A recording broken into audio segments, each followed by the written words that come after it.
kaakbay! Welcome back to my channel. This is Charis, ang inyong kaakbay at laging kaagapay. Sasagot sa inyong katanungan, wag lang pong uutangan. So for the past videos mga kaakbay, napakita ko na po ang iba't ibang benefits na makukuha natin sa OWA. Andyan po ang mga social benefits, scholarship programs, at iba pang financial grants na libreng ibibigay nila sa mga OFW po na makakapasa at makakakumpleto ng mga requirements. But before po magpunta tayo sa video natin, syempre shoutout muna tayo sa ating mga kaakbay na palaging bumabate. Hello po kay Rachel Vlog, kay Rowena Visitacion, kay Mashaniel Makeup and Fashion Style, Feng's Vlog, Links Link, kay Ma'am Debbie Kate Gascon, kay Ma'am Lolita Lapada, sabi po niya pa shoutout po sa family ko sa Pinas, watching from Lebanon. Hello din po kay Ma'am Nobilin Sabado, sabi niya pa shoutout po to my family, Pajel and Sabado family. Hello po sa inyo. Hello din kay Ma'am Annaliza Custodio, kay Ma'am Ferlinda Kumaya, kay Princess 106 Vlog, kay Jane's TV Vibes 2, kay Ma'am Emily Palikpik, kay Ma'am Marian Nicole, at kay Chali Perez. Hello din kay Ma'am Teresita Cardenia, sabi niya watching from Mount View, Muzon, CSJDM, Bulacan. Isa po siyang ex-OFW. Hello po sa inyong mga kaakbay and maraming salamat po sa laging pagbate. For today's video mga kaakbay, pag-usapan naman natin ang Enterprise Development and Loan Program or EDLP from OWA and DTI, and ang dating tawag po dito ay OFW Reintegration Program. Ito po ay utang, hindi po ito libre katulad nung tulong puso. So kung gusto niyo pong malaman yung tungkol sa financial grant na libre, ay pakipanood po sana yung previous video ko tungkol dito. Ang libre po na financial grant para makapagsimula ng negosyo ay tulong puso. Ito naman pong i-discuss ko ngayon ay utang. Ito po ay Enterprise Development and Loan Program. Ang kagandahan po dito mga kaakbay, ang magpopondo po ay Land Bank, hindi po ang OWA. Sa OWA lang po magagaling ang certificate na tayo po ay qualified OFW, pero ang final approval po ay sa Land Bank. So kaakbay, kung ikaw po ay certified OWA member, active or not active, basta po naging member ng OWA, na gusto nang umuwi ng Pilipinas or repatriated OFW na napauwi dahil sa economic crisis or sa pandemic, ay maaari kang makapag-loan sa OWA hanggang 2 million pesos upang makapagsimula ng negosyo sa Pilipinas. OFWs po can get a minimum of 100,000 to a maximum of 2 million pesos loan kapag po ang mga requirements na ipinresent ay nakapasa sa mga evaluations. Pakitandaan lang po mga kaakbay, ang interest rate nito ay 7.5 per annum for the entire duration of the loan. Ang loan purpose po dapat ay working capital and fixed asset acquisition. Project cost sharing, meron po tayong borrower's equity, minimum po na 20% of the total project cost. Ang loan amount naman po will depend on the project needs and the amount of equity participation of the borrower.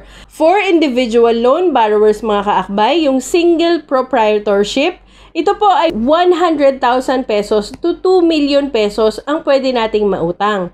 Para naman po sa group loan borrowers, ito po yung mga partnerships, corporations, or cooperative, mula po 100,000 pesos to 5 million pesos ang pwede nating mautang. Ang loan repayment naman po, ang short term ay 1 year at meron silang term loan na hindi po lalampas na 7 years, including po yung 2 years as grace period. Ang local security naman po and kailangan ng collateral, pwede pong object of financing, mortgage-able project assets, pwede pong mga makina or mga equipment, and other assets of the borrower. Well, sino naman po ang pwedeng mag-apply dito? Basta po ikaw ay OFW certified by OWA na ikaw po ay member, active or not active, completed the Enhanced Entrepreneurial Development Training or EEDT. Kapag po ang OFW ay nasa abroad, you may be represented by, kung meron po kayong asawa, yung inyong asawa, or kung single po kayo, widower o separated, parents not older po ng 60 years old, or yung anak nyo po na at least 18 years old ay pwede pong mag-represent sa inyo. So ano naman po ang Enhanced Entrepreneurial Development Training or EEDT? Ito po ay training para sa mga OFWs kung papaano magnegosyo. Ito po ay under ng OWA. Ito ay isa sa requirements na kailangan pagdaanan ng OFWs, and yung certificate po na makukuha nyo after po ng training ay ipapasa nyo rin po sa OWA kung kayo po ay mag-a-apply ng loan or kukuha ng benefits para po makapagnegosyo. May 3 phases po ito. Ang phase 1 po ay Program Orientation and Business Appreciation. Ang phase 2 po ay Project-Specific Training, Visit to Demo Farms, and Immersion. And ang phase 3 naman po ay Business Plan Writing Seminar. So mga kaakbay, makakatulong po sa atin ito dahil yung iba pong requirements ng OWA ay nagpapasubmit po talaga sila ng business plan para po makapag-apply ng loan or makapag-apply ng financial grant para sa inyong mga negosyo. Ano-ano naman po ba ang mga eligible projects or business na pwedeng paggamitan sa loan na ito? Pwede pong franchising business, contract tie-up with top 1,000 corporations, agricultural and non-agricultural production and manufacturing, pwede rin pong construction, rental business, service and trading business, pwede rin, transport service, and any viable project whether existing or new. Punta naman po tayo sa loan requirements. Siyempre, kailangan po ng certificate from OWA na kayo po ay bona fide OFW. Kailangan na kumpleto nyo rin po ang Enhanced Entrepreneurship Development Training. Meron din kayong business plan or proposal. Ituturo po ito doon sa training. 2 valid IDs. Kailangan syempre ng application form. Makukuha nyo po ito sa OWA Regional Office malapit sa inyo or sa bansa kung nasaan po kayo. Kailangan din po ng Statement of Assets and Liabilities, proof of billing address. So, pwede pong Meralco bill, telephone bill, kahit ano pong bill na nakapangalan sa inyo at naka-address po sa tirahan ninyo.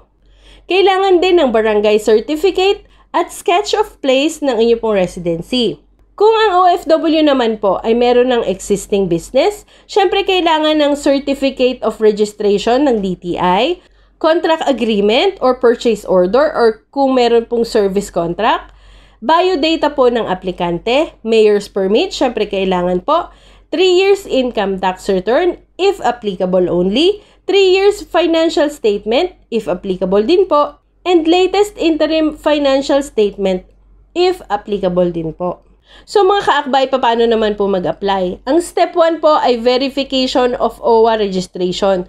Kapag po tayo ay nasa abroad, kailangan po nating mag-email sa Polo OWA kung saan pong bansa naroon tayo about the reintegration program. Kasi kailangan po nilang i-verify kung tayo po ay naging OWA member. Active po or not active ay pwede. Upon verification po, kung na-verify tayo na tayo talaga ay OFW dito sa abroad, ino-notify po nila ang OWA Philippines. And then pag-uwi po natin sa Pilipinas, kailangan po nating pumunta sa OWA office para po kunin ang certification na tayo po ay OFW na ipepresent naman natin yon sa Land Bank.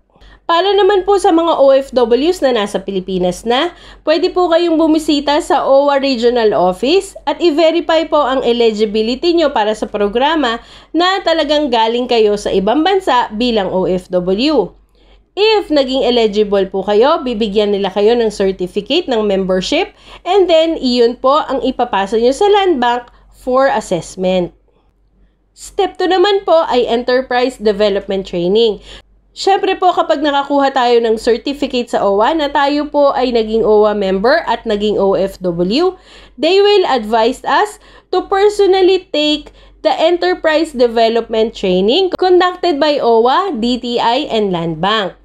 The OFW po must present the certificate of attendance sa training na ito sa Land Bank as part po ng requirement. And then the training po will empower the OFW on how to manage a business. It will also be the best opportunity to ask questions about the business loans. So dito po natin matututunan kung paano po gumawa ng business proposals and may mga accounting din silang itinuturo.